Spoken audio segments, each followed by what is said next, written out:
Coat ग्रंथ का यही अर्थ है, करो साध सत्संग रे। करोड़ ग्रंथों का एक निष्कर्ष है, तुम संत की संग करो। अब संत कौन है?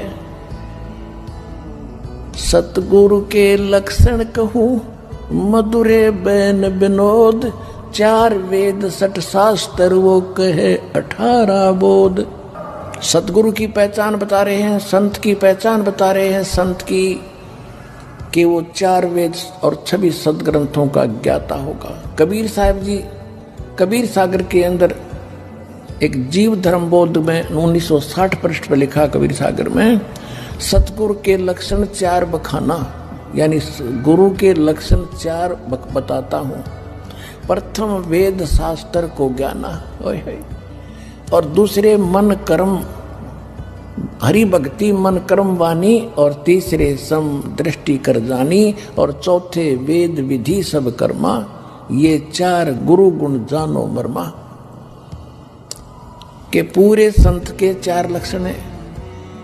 नंबर 1, वो सभी सदग्रंथों का ज्ञाता होगा, सभी सदग्रंथों का निष्कर्ष उसके पास होगा। दूसरे, फिर वो भक्ति स्वयं भी करेगा, केवल वक्ता नहीं होगा। तीसरे, वो समदृष्टि होगा, चाहे कोई प्रधानमंत्री आओ, चाहे राजा आओ, चाहे गरीब आओ, एक दृष्टि में एक पंक्ति में सबको खड़ा करके व्यवहार करेगा। एक जैसा ज्ञान देगा, एक जैसा विचार का व्यवहार करेगा। और चौथा है वेद विधि सब कर्मा। चौथे वेद विधि सब कर्मा, उसके जो भी कर्म भक्ति के होंगे सदग्रंथ यानी वेदों के अनुकूल होंगे। ये 4 गुरु गुण और जानो मर्मा।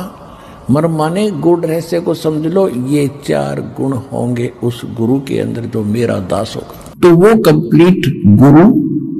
ये रामपाल दास इस विश्व में अपना कल्याण कराओ और दृढ़ होकर लग जाओ और मोक्ष कराओ। चलो सतलोक में। बोलो सतगुरुदेव।